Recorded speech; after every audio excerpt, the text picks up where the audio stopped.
Knowledge story channel में खुश आमदीद। मेरा ताल्लुक़ पुलिस के महकमे से रहा है। ये इन दिनों का वाक़या है जब पुलिस के सिपाहियों को कुछ ज़्यादा सहूलियात मुयस्सर नहीं थी।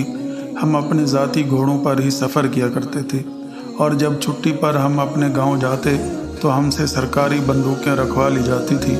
हमारे पास अपनी हिफाजत के लिए सिर्फ खंजर वगैरह ही होते थे। तकरीबन 6 माह बाद एक दिन मैं अपने गांव छुट्टी पर जा रहा था तो कमिश्नर साहब ने कहा, काफ़ी अंधेरा हो गया है और तुम्हारा गांव के रास्ते में जंगल भी पड़ता है, सुबह चले जाना। मगर अपने बीवी बच्चों से मिलने के लिए मेरा दिल बेकरार हो रहा था। मैंने कहा, साहब एक उम्र उन्हीं रास्तों और जंगल में घूमते फिरते गुजारी है। ये रास्ते, ये वादियाँ, हत्ता कि यहाँ की मिट्टी भी मेरी दोस्त है। साहब ये सुनकर मुस्कुरा दिए। मौसम बहुत खूबसूरत हो रहा था। घोड़ा तेज़ रफ्तारी से रवां दवा था। जंगल शुरू होते ही मैंने घोड़े की रफ्तार थोड़ी सी हल्की कर दी। इस जंगल से मेरी बहुत खूबसूरत यादें जुड़ी हुई थी।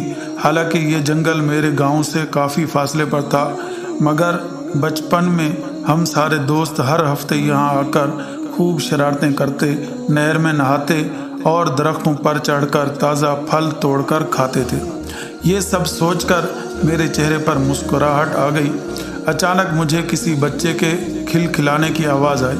मैं चौंक गया और जल्दी से घोड़े को हल्की से थपकी दी। पालतू जानवर अपने मालिक के इशारे समझते हैं। उसने भी दम साथ लिया और हिनहनाना नहीं। मैं खौफज़दा होने की बजाय फ़ौरन खोज में लग गया कि ये आवाज़ किस सिमत से आई। कुछ फासले पर ही घनी झाड़ियों के पीछे से मुझे दोबारा बच्चे के हंसने की आवाज़ आई।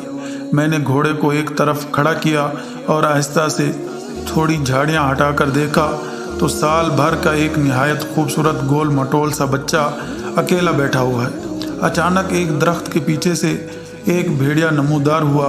उसने अपनी थूथनी से बच्चे के गुदगुदी की तो बच्चा फिर खिलखिलाकर हंस पड़ा। भेड़िया भागकर फिर दरख्त के पीछे छुप गया। मैं मामला समझ गया। ये भेड़ियों की फितरत होती है कि जब वो किसी इंसानी बच्चे को खाने के लिए उठाकर लाते हैं तो पहले उसके साथ खूब खेलते हैं। जब दिल भर जाता है तो चीर फाड़ कर खा जाते हैं। मैं चाहता तो खंजर से भेड़िए पर हमला भी कर सकता था, मगर बच्चे की वजह से मैं कोई ख़तरा मोल नहीं लेना चाहता था। मैंने सोच लिया कि मुझे क्या करना चाहिए। जैसे ही भेड़िया बच्चे को गुदगुदी करके दरख्त के पीछे छुपा, मैं एक ही जस्त में बच्चे तक पहुंचा और उसे दबोच कर भागा।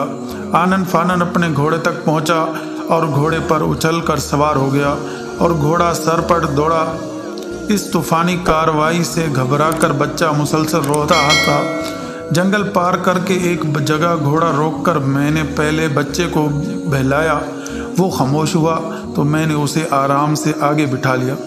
मैंने घोड़े का रुख उस जंगल के करीब ही एक गांव की तरफ कर दिया। मैं गांव के करीब एक खेत में पहुंचा ही था कि कुछ लोग मशाले लिए एक तरफ जाते नजर आए। मैंने आवाज़ देकर उन्हें अपनी तरफ मुतवज्जे किया और बच्चे के मुतालिक पूछा। एक आदमी ने आगे बढ़कर बताया। उसका मुरझाया हुआ चेहरा बच्चे को देखकर खिल उठा। उसने खुशी से चीखते हुए कहा, गुड्डू। बच्चा भी फौरन उसकी तरफ लपका। वो बच्चे को गोद में लेकर दीवाना वार उसको चूम रहा था। मैं घोड़े से उतर गया। गांव वालों के पूछने पर मैंने उन्हें तमाम माजरा कह सुनाया। बच्चे के बाप का बस नहीं चला कि मेरे पाँव से लिपट जाए। रोते रोते उसकी हिचकियाँ बंद गई। मैंने उसे तसल्ली देते हुए कहा, अल्लाह पाक का जितना शुक्र अदा करो कम है, वही ज़िंदगी बख्शने वाला है। उस आदमी ने मुझसे मेरा नाम और गांव का नाम पूछा। मैंने सब बता दिया और घोड़े पर सवार हो गया। उस आदमी ने घोड़े की बाग पकड़ ली और इल्तिजा भरे लहजे में बोला, साहिब मेरी बीवी रोते रोते बेहोश हो गई है और गुड्डू, मैं तो मेरे माँ बाप की भी जान है, दोनों रो रो कर निढाल हो चुके हैं। इन्हें जब पता चलेगा कि गुड्डू की जानिब बचाने वाला हमारा मोहसिन ऐसे ही चला गया तो वो बहुत नाराज़ होंगे। कुछ और लोगों ने भी उसकी तायीद की। मैंने मुस्कुरा कर कहा, मेरे भाई, मुझे किसी चीज़ की चाह नहीं, آپ لوگوں کی خوشی ہی میرے لیے انمول تحفہ ہے۔ بس اپنے والدین سے کہنا کہ مجھے ہمیشہ اپنی دعاؤں میں یاد رکھیں۔ چونکہ میرے اپنے والدین انتقال کر چکے تھے، اسی لیے میں تمام والدین کا بے حد احترام کرتا تھا۔ اس وقت رات کافی ہو چکی تھی، میں نے ان سب کو اللہ حافظ کہا اور اپنے گاؤں کی طرف چل دیا۔ کچھ سالوں بعد اپنے بچوں کے مستقبل کی خاطر پولیس کی نوکری چھوڑ کر اور گاؤں کی زمینیں اور گھر بیچ کر میں شہر آ گیا۔ لیکن جب تک میں اپنے گاؤں میں رہا، وہ آدمی سال میں 2 بار لازمی میرے پاس آتا اور ہمیشہ موسمی پھل، گڑ، خشک میوے اور بچوں کے لیے تحفے لاتا۔ میں اس غریب آدمی کا خلوص دیکھ کر بہت نادم ہوتا اور ہمیشہ اسے منع کرتا، مگر وہ بھی ہمیشہ میرے لیے اچھے عمل کا ذکر کر کے آبدیدہ ہو جاتا۔ آج میں خوشحال زندگی گزار رہا ہوں۔ میرے 2 بیٹے سول انجینئر اور بیٹی ڈاکٹر ہے۔ مجھے اکثر ایسا لگتا ہے جیسے میری ایک نیکی نے میرے بچوں کے لیے بھی راستے آسان کر دیے ہیں۔ ویڈیو اچھی لگے تو لائک کریں، اپنے دوستوں کے ساتھ شیئر کریں اور چینل کو ضرور سبسکرائب کریں۔ Thanks for watching.